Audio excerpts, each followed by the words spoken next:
Hey guys, welcome back to the channel. And we have reached the fourth and final film in the original Warner Brothers Batman film series, uh, and it is the worst one. Batman and Robin, of course. Yeah, it is the worst Batman film uh, till date, and it is probably one of the worst superhero films also. But it is also one that I feel I can easily rewatch because uh, there's something happening in the movie at all times. Now, it is badly written, it is badly acted for the most part. Um, the dialogues are really corny and cheesy. It's very comicky, but not in a good way. Um, and like a lot of corny dialogue.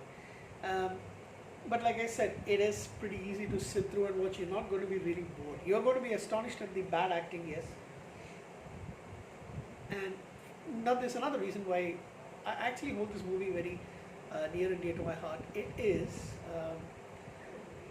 the movie came out in '97, but I think I watched it in the theater probably in '98 or maybe even '99. I'm not sure exactly, but I'm thinking back. It's been such a long time. Um, this is the only film which I actually went with three of my cousins to the theater and watched. It's just the four of us.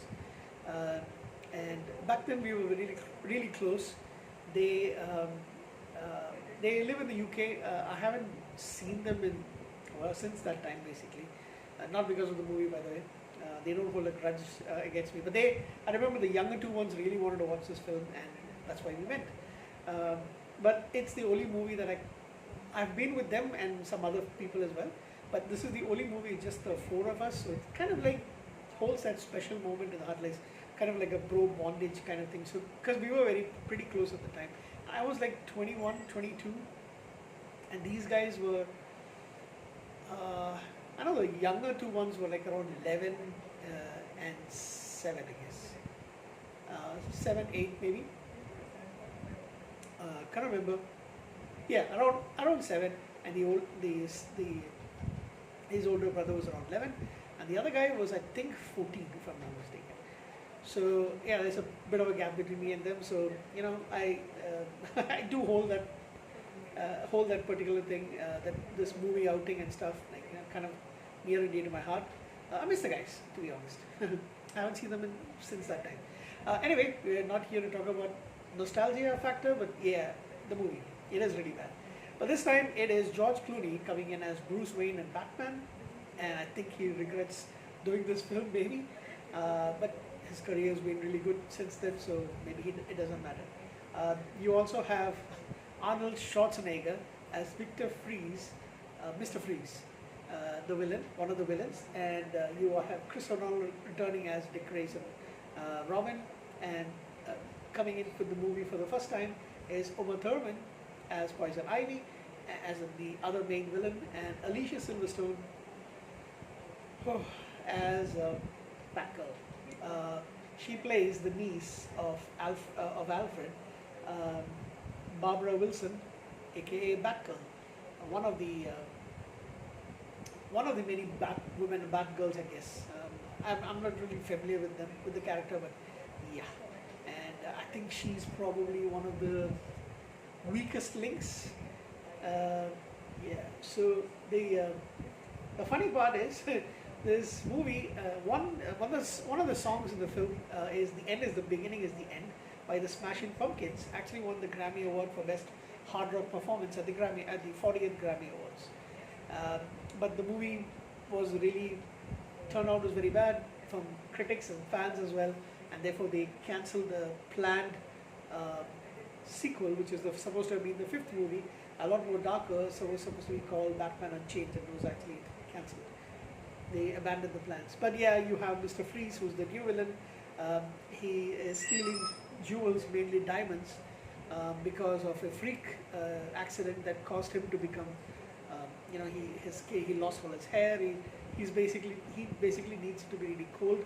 He's got this special suit which is powered by diamonds, and his wife Nora, who is terminally ill, is in a cryo suspended capsule, pod or whatever, and she's got something called McGregor syndrome, and She's in the final stages, fourth stage basically, and there is no known cure for it. So he's been trying to get the cure, and that's when he has his lab accident.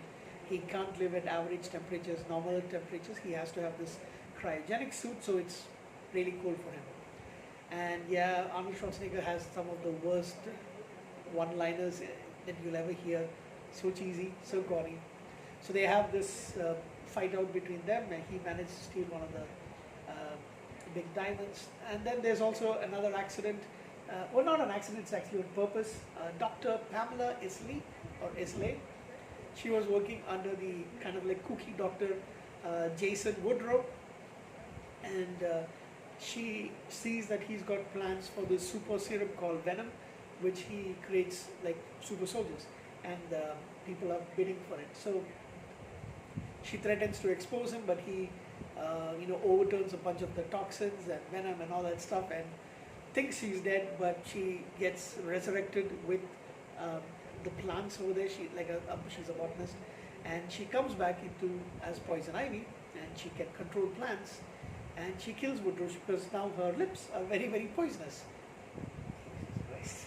And yeah, she destroys the lab, but there was this one kind of like an experiment, a villain, a very thin guy who he was given the venom, and he became huge, powerful, with huge muscles. Bane. Bane is terrible actor, terrible character in this, to be honest. So, so she's got it out for Wayne Enterprises because this lab was actually sponsored or something like that by Wayne Enterprises, and she wants to use his money for her purposes. So it's up to Batman and Robin, to basically stop her and Freeze as well. In the meantime, you have Barbara, who comes to visit Alfred, who is actually dying of McGregor syndrome. He's, I think, in the initial stages. He is not informed Bruce or Dick, but they find out slowly, as well as his niece. She knows, so she is there to visit him, but she knows that something's wrong with him, and you finally find out.